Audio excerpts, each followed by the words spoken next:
rasé au sol, c'est mercredi 16 juin 2021 à l'aéroport de Kavumu dans le territoire des Kabaré, province du Sud Kivu. Selon les dernières informations, le crash est survenu vers 11h et le bilan est de 3 morts, à savoir 2 pilotes, M.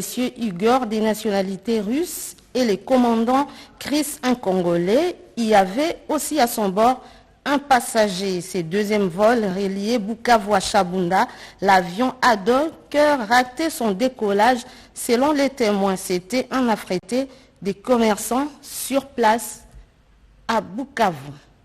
Des compassions et d'évaluation de la situation sécuritaire dans les provinces en état de siège, le président de la République, Félix-Antoine Tshisekedi Tshilombo, a réuni ce mardi à Goma les hauts responsables des services de sécurité nationaux et provinciaux. Objectif, l'évaluation à mi-parcours des opérations militaires dans les Nord Kivu et la gestion de la catastrophe naturelle du volcan de Nyiragongo.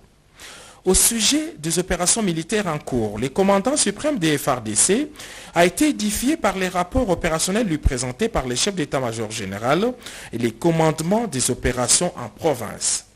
Un mois après l'instauration de l'état de siège, les nouvelles des zones opérationnelles sont rassurantes. La puissance des feux des FARDC a déjà démantelé quelques sanctuaires des forces négatives et les opérations vont se poursuivre davantage. Le président de la République a aussi salué la bonne intervention des forces armées dans la gestion de la catastrophe naturelle du volcan de Nyiragongo. L'une des zones opérationnelles des FARDC dans les provinces de l'Est de la République démocratique du Congo est la ville de Beni et ses environs. Ainsi qu'il l'avait promis, le chef de l'État, Félix-Antoine Tshisekedi Tshilombo, est allé réconforter la population de Béni qui a payé les lourds tributs des attaques des forces négatives et autres groupes terroristes. Arrivé en début de soirée, le chef de l'État a été accueilli à l'aéroport de Mavivi par la notabilité locale très mobilisée malgré la fine pluie qui a arrosé la ville de Béni. Très préoccupé par les sorts de ses concitoyens victimes d'attaques à répétition, le président de la République est venu par sa présence témoigner à toute sa compassion et sa détermination à en finir avec ces sans-foi ni loi. Devant la presse de Goma, le président de la République déclarait, je cite, « L'État congolais n'a pas abandonné la population de Béni et ne l'abandonnera jamais. » Les forces terroristes seront combattues jusqu'à leur dernier retranchement et Béni redeviendra cette terre bénie du Grand Nord, de l'Est de la République démocratique du Congo. Ils sont 20 premiers suppléants des députés nationaux frappés d'incompatibilité par leur nomination au gouvernement central. L'Assemblée plénière, sous la conduite du président Christophe Mbosoko Diapwanga, les admet désormais en qualité de députés nationaux à part entière siégeant à la Chambre basse du Parlement.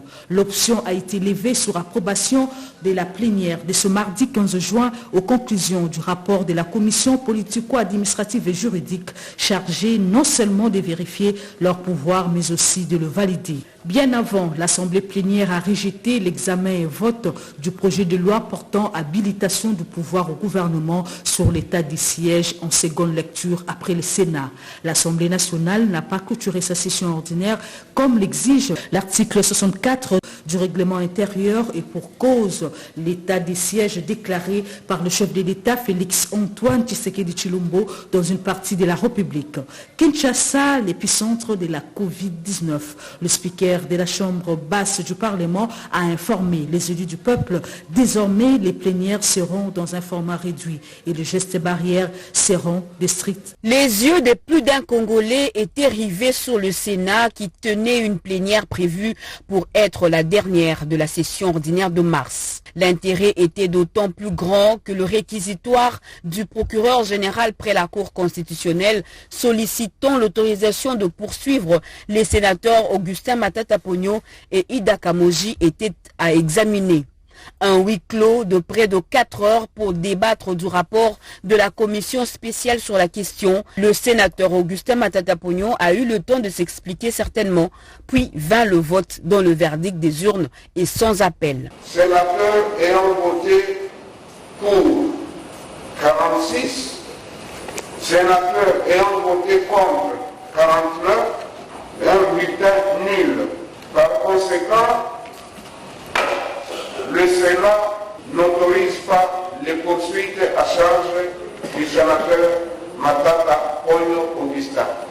Les sénateurs n'autorisent donc pas les poursuites judiciaires contre leurs collègues, une décision qui sauve visiblement le sénateur Matata qui prend la parole pour la saluer et croit qu'elle permet à la vérité de triompher. Chaque sénateur a par son vote pensé à l'image que l'institution renvoie dans l'opinion. Bien avant, les différends entre Willy Bakonga et Rigen Bakonga étaient tranchés. Le sénateur Bakonga Rigen a repris son siège au Sénat. Les sénateurs ont aussi débattu sur le rapport général de l'état des lieux sur les provinces, une question qui a suscité un déchaînement total sur la gestion actuelle des provinces et les conflits qui les minent. Ce rapport a été adopté moyennant les amendements à y intégrer pour l'étoffer. Bonjour Edith Chala. Bonjour Yvette Makuntima et bonjour à nos téléspectateurs. Edith, dites-nous, comment jugez-vous les votes au Sénat? Justement, comme tout Congolais d'abord, le Sénat a prouvé qu'il pouvait bien entraver la justice congolaise. Les sénateurs ont dit non à la demande de poursuite adressée à leur chambre par le procureur général près la Cour constitutionnelle. Les sénateurs se sont montrés beaucoup plus fanatiques que républicains parce que jusque-là, ils sont encore des hommes politiques qui ne visent que leurs intérêts et les intérêts de la République dont les hommes d'État doivent faire montre n'ont pas été respectés. Et que peut penser l'opinion publique? Mais justement, le Sénat renvoie une très mauvaise image dans l'opinion. Les sénateurs ont plus pensé à eux-mêmes qu'à l'ensemble de la République, à l'image que l'institution Sénat devrait renvoyer dans l'opinion. Ces Congolais qui estimaient que c'était une occasion pour les Sénats de prouver qu'ils étaient à même de faire triompher la justice pour que les sénateurs Augustin Matata Pogno et Ida Kamuji prouvent leur innocence devant les causes des tribunaux. Ils ont préféré plutôt arrêter le processus et se contenter. En réalité, chaque sénateur a pensé à lui-même et a voulu protéger ses arrières parce qu'en livrant Matata et Kamuji, ce serait en réalité ouvrir une porte qui ne serait peut-être pas possible de fermer parce que au Sénat, comme certains le disent, il y a beaucoup qui peuvent être inquiétés par la justice. Bon, Eddy, y a-t-il un avenir pour le dossier Bukanga Lonzo? Je crois que le procureur général près la Cour constitutionnelle ne va pas baisser les bras. Il va attendre le moment opportun. Peut-être que demain ou après-demain, les sénateurs changeront d'avis quand ils auront rencontré leurs électeurs et que leurs électeurs leur ont dit leur désapprobation sur la décision qu'ils ont prise d'empêcher la justice de faire son travail. Peut-être qu'ils reviendront au bon sentiment. Mais en tout cas, s'il faudrait que la justice agisse, elle agira de toute façon.